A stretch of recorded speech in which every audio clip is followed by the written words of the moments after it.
Tip number 9 is practice note taking.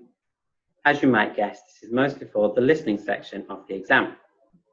It's really important for this section of the exam. During the listening section, you have to listen to the recording, and you can only listen once. But whilst you're listening, you also have to read the questions, and you have to write your answers or notes to help you answer the questions. So it really is something that you need to practice. Practice listening, reading, taking notes, writing while someone is speaking, writing whilst you're watching a TV program, writing in a lecture at school, anything where you can practice taking notes whilst you're listening to something. Find your own form of shorthand that you can use. The notes that you make are only for you. The examiner will not read them, so it doesn't matter how you write.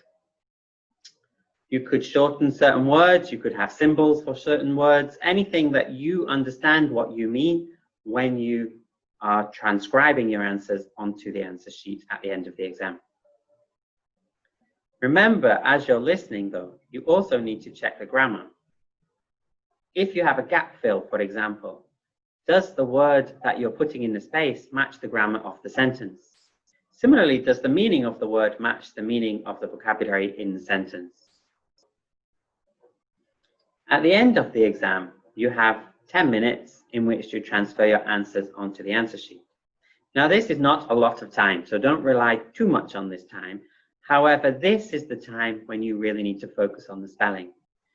As I said before, the notes you wrote are not checked by the examiner, so the spelling on them is not important. But the answer sheet, the spelling is very important. If the spelling is not correct, your answer will not be correct.